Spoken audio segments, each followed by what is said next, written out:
আজকে আমরা বানাবো আলুর চিপস। দেখো কিছু বড় বড় আলু নিয়ে নিয়েছি।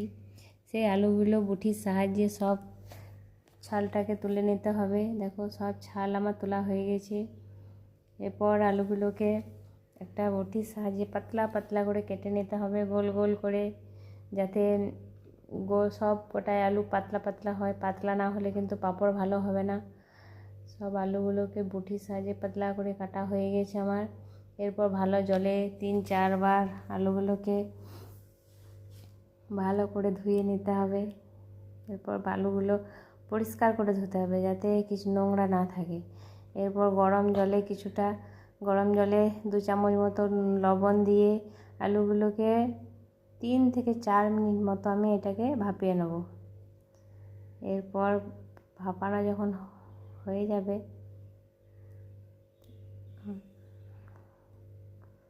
3 থেকে 4 মিনিট এটাকে জলে ভাপিয়ে নিতে হবে। ঢাকা দিয়ে দিলে তাড়াতাড়ি হয়ে যাবে।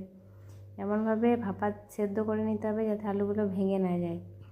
এরপর একটা ঝাঁঝরির সাহায্যে আস্তে আস্তে করে একটা থালার মধ্যে আমি আলুগুলোকে তুলে নেব, একটাও যাতে ভেঙে না যায়। এগুলো সব আস্তে আস্তে তুলে নিতে হবে। আলুগুলো ঠান্ডা হয়ে গেলে এরপর সবগুলোকে আমরা রোদে আস্তে আস্তে মেলে দেবো। দেখো আমার সব আলুগুলো তোলা হয়ে গেছে। এরপর ছাদের ওপরে রোদ্রুর মধ্যে একটা কাপড় দিয়ে দেবো। সেই কাপড়ের মধ্যে আমরা আলুগুলোকে আস্তে আস্তে সব একটা একটা একটা একটা করে আমাদেরকে মেলে নিতে হবে। দেখো আলুগুলো সব আমার মেলা হয়ে গেছে। এরপর সারাদিন রোদ খাওয়ার পর বিকালবেলায় আলুগুলোকে তুলে নিতে হবে। দেখবে আস্তে আস্তেই ছেড়ে গেছে। দেখো সব আলু আমার শুকিয়ে গেছে। এরপর আলুগুলোকে সব তুলে নেওয়া হলো একটা গামলার মধ্যে। কড়াইয়ের মধ্যে কিছুটা সাদা তেল নিয়ে তারপর আলুর চিপসগুলোকে আস্তে আস্তে ভেজে নিতে হবে। দেখো আলুর চিপসগুলো তেলে দেওয়ার মাত্রই কি সুন্দর হয়ে গেছে।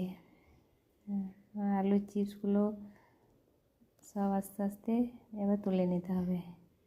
একটা ঝাঁঝরার সাহায্যে তুলে নিতে হবে। তোমরা একদিন বাড়িতে বানিয়ে টেস্ট করে দেখো, দারুণ লাগবে। দেখো আমার সব পাঁপড়গুলো ভাজা হয়ে গেছে, খেতে দারুণ হয়েছে।